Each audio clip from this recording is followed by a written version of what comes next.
welcome to this episode of Cinema Crunch. My name is Rose Donahue, and we are filming at the Quantum Arc Media Studio in Las Vegas, Nevada. Have you ever wondered how to get your film a great review?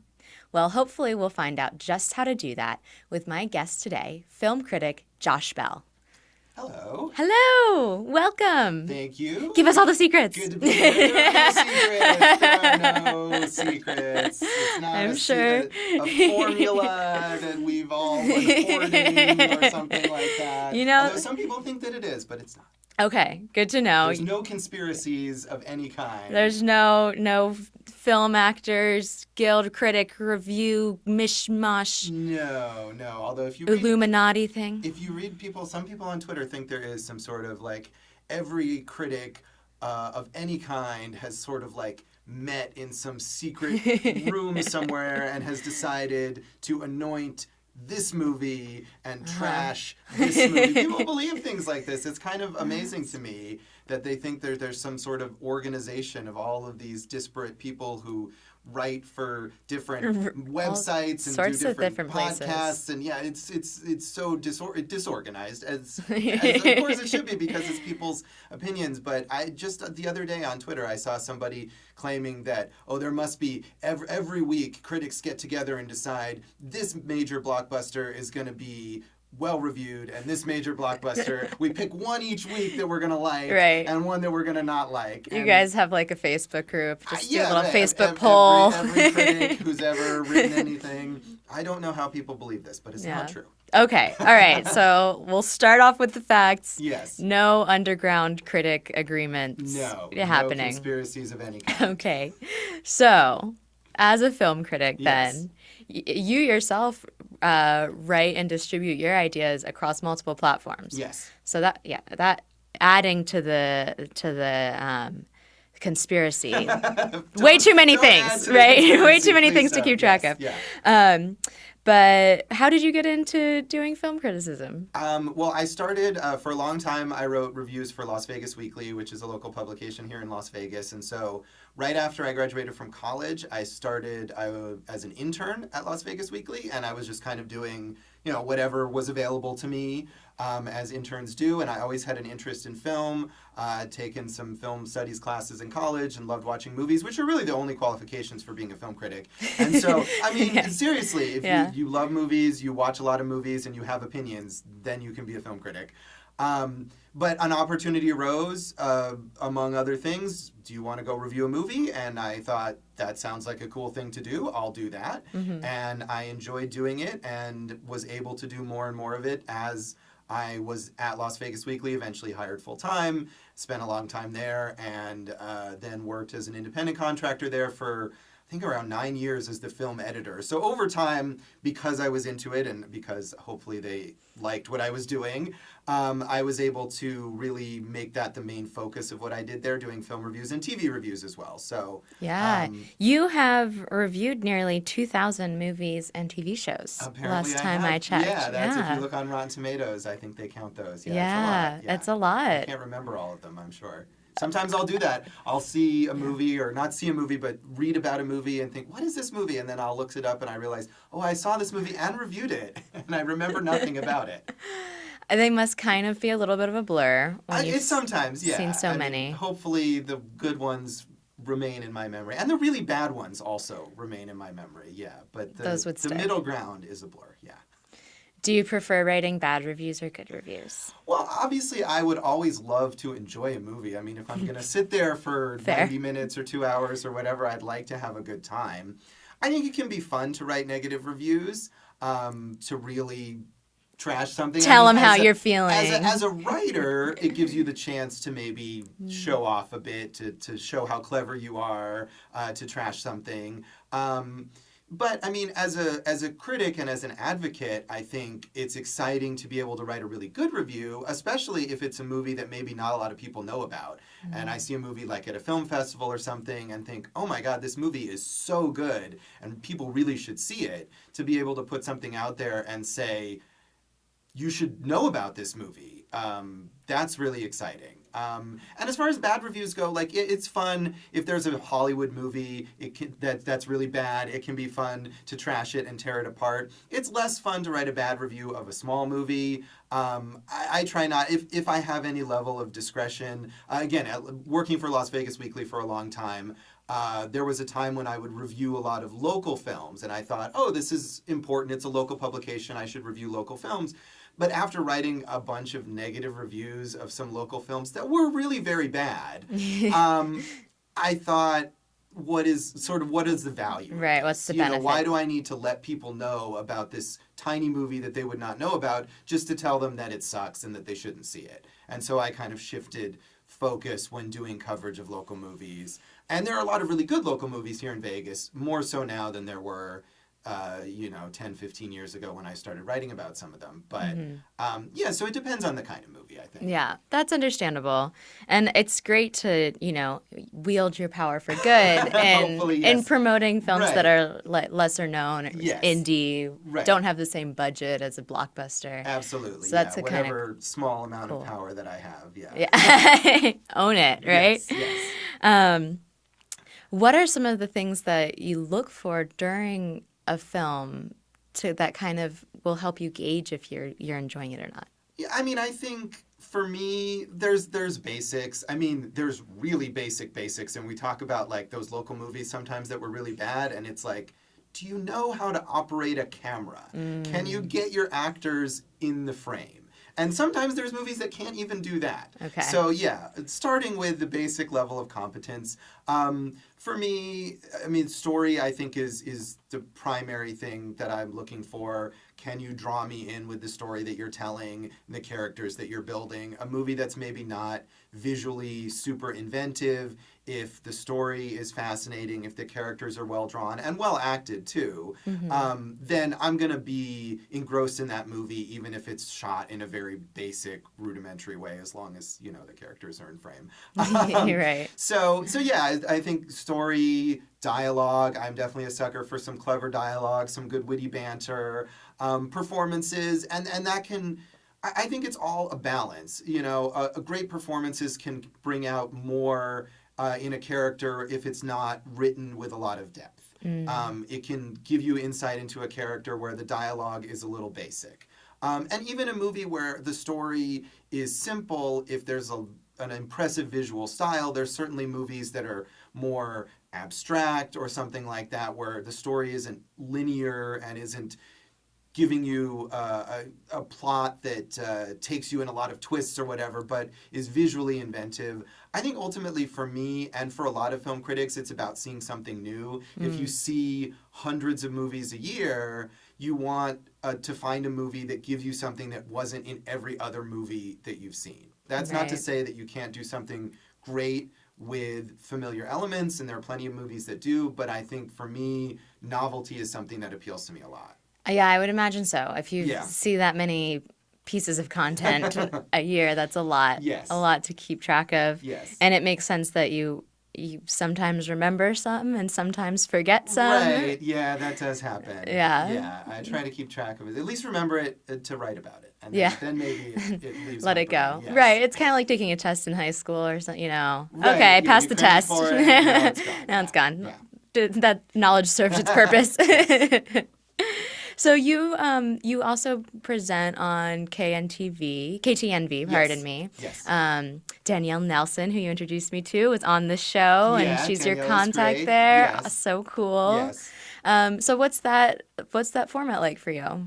Well, I mean, it's more like this, having a conversation. I do reviews on Friday mornings with Dana Roselli, who's the anchor there, who is a great news anchor and is great to chat with. And I mean, I think I'm taking a similar approach, or I'm trying to, with something like that, if it's having a conversation versus writing an article, giving my opinion about the movie, hopefully telling people something of value, not only what I thought, but giving them a sense of what they can expect from a movie.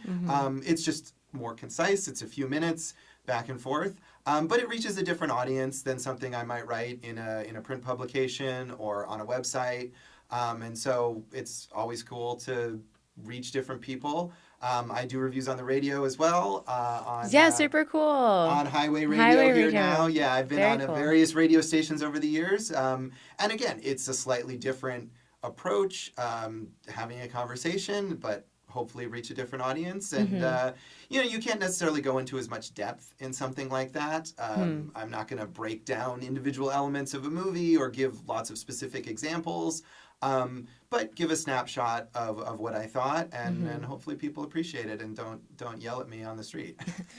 You never know. That is true. So compared to writing, that type of format's pretty speedy kind of review, quick review. Yeah. So how about for your articles? Do you have kind of a format that you use when you're writing? I try not to stick to like a formula because, of course, that becomes formulaic and can get boring. But, even with the writing, ultimately, I'm writing pretty much for a general audience. It depends on the outlet. I write for a paper in Spokane, Washington, the Inlander, which is more of a general interest publication. I also write for Film Racket Online, which is maybe more of a film fan audience, and I do reviews for CBR, Comic Book Resources, which is kind of a genre geek audience, but ultimately it's a fairly wide range, and so I'm going to give you the basics. I do want to summarize most or at least some of the plot at some point. Try not to make that the whole thing. Talk about the visual style, talk about the acting, the story, the direction. And hopefully have some lively, interesting writing along the way. I am also an entertainer in a way, and even if you don't care about the movie that I'm writing about or talking about, hopefully you will enjoy reading what I wrote or listening to what I had to say. And ultimately, that's what I want, is for people to come back, not just because, what is going on with this new superhero movie, but, what did Josh Bell have to say about whatever movie happens to be out this week? And especially because I'm in so many different places, for me, it's important to gather an audience that's about what I have to say and more than about a specific movie or a specific outlet. So I hope I can accomplish that. Right. So, and that's another thing, a clear indicator that the film critics are not all meeting up. You have your audience, and then another critic will have their audience. Of course, yeah. And we don't always, don't always agree. Or even ever agree in some cases. I've had plenty of times where I'll come out of a movie where it's gotten rave reviews from dozens of critics that I've seen online before seeing the movie, and I'll walk out thinking, why did they like this movie? I don't get it. Or the opposite, where some movie has been poorly reviewed and I think, this is probably not going to be any good, and I'm just amazed by a movie and I wonder, why didn't other people see what I saw? And so, and that's great. If there was something like that, if there was a conspiracy, or if there were objective, that's another terrible, annoying thing that people talk about with critics. You're not objective. Of course I'm not objective. I'm giving you my opinion. It's inherently subjective. If there were objective standards, we would only need one critic. Just check them off. Right. Check off the box. Check all those boxes and they could tell you whether a movie fulfilled them or not, and we would not need anyone else. But it's about finding, as a reader or a viewer or a listener, it's about finding someone whose opinion you trust and that you respect. And so maybe you trust me and we are in sync most of the time, but you respect me enough that sometimes I might say something you disagree with, but you can understand where I'm coming from, even if you don't agree with me. That's what I hope will happen. Yeah, that seems reasonable. Thank you. For the different outlets that you publish, like specifically for your writing, do you cater to the different audiences? As you mentioned, they kind of have different audiences. Right.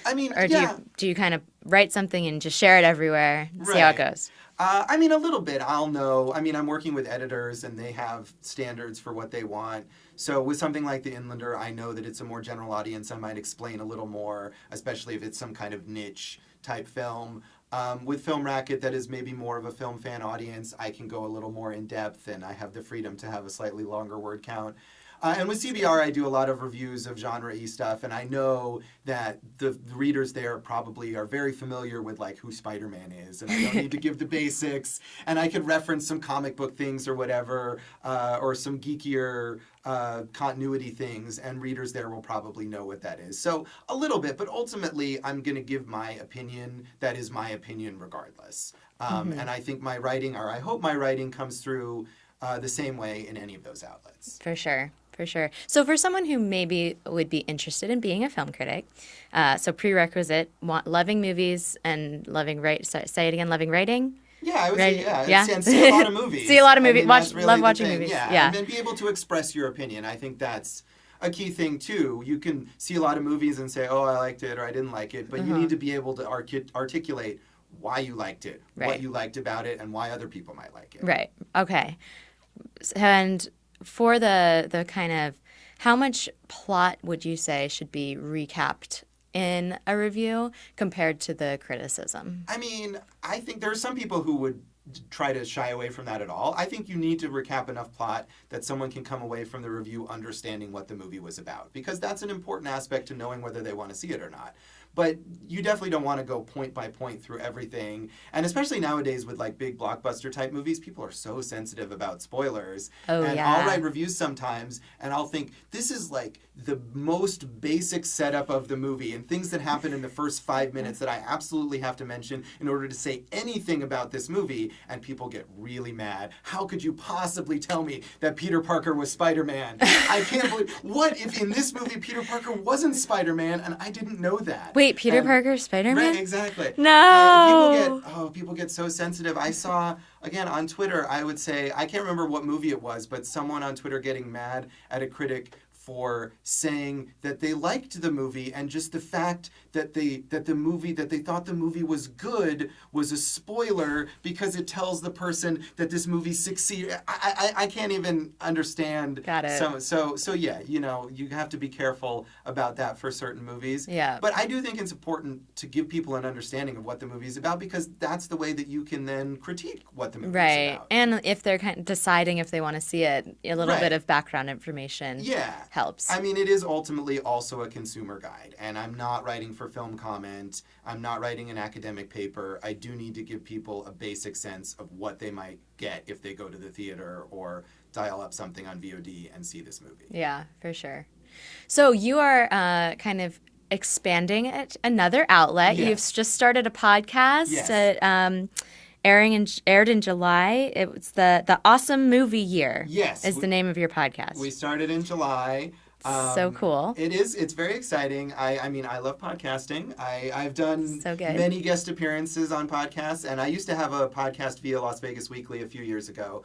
But this new one, I'm co-hosting with Jason Harris, who's a local stand-up comedian and filmmaker and writer, and a very funny guy. And we are talking about different years in movies. So in our first season that we've got going right now, we're looking back at 1994. So in each episode, we tackle a different movie, kind of fulfilling a different category. We talk about the Best Picture winner, the biggest movie at the box office, winners from the Cannes Festival and the Sundance Festival, as well as our personal picks. We're working with David Rosen, who does the Piecing It Together movie podcast and is a great producer, editor, and contributor. So, yeah, it's been a lot of fun. I hope people will listen to it on all the various podcast apps and go to awesomemovieyear.com to check it out. Good to know. From what I've heard, it's very funny, and having a comedic edge to any type of content, I feel like, is always a plus. Well, thank you. Yeah. Jason and I have been friends for 20 plus years, so I think we have a good rapport, hopefully. That's awesome. A nice back and forth, yeah. Very cool.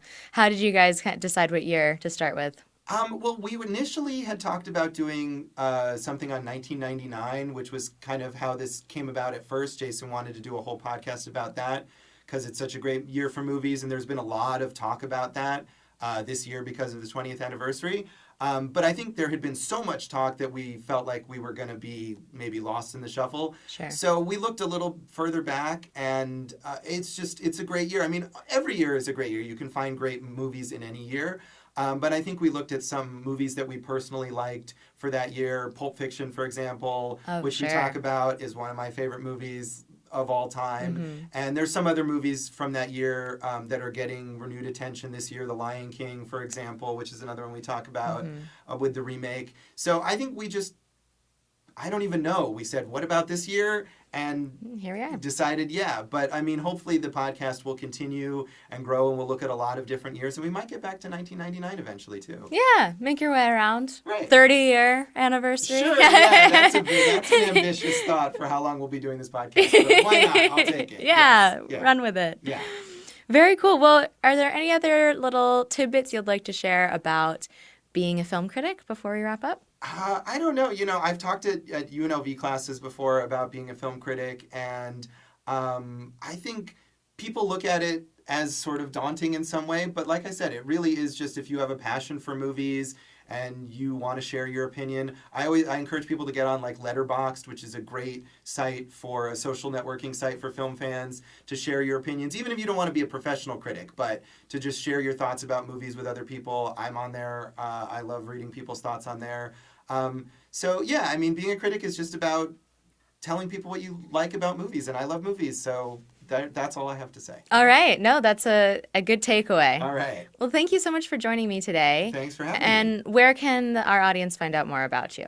You can go to joshbellhateseverything.com for some of my random movie thoughts. You can find me on Facebook at Josh Bell Hates Everything and on Twitter at SignalBleed. And check out Awesome Movie Year at awesomemovieyear.com. Love it. And you don't actually hate everything. I don't, but it's good branding, right? Yeah, no, definitely. It's memorable. Yes, yeah. exactly. Well, thank you again for joining us today. Thanks for having me. Definitely. And thank you all for tuning into this episode of Cinema Crunch. I'm your host, Rose Donahue, and we are filming at the Quantum Arc Media Studio in Las Vegas, Nevada. Catch you next time.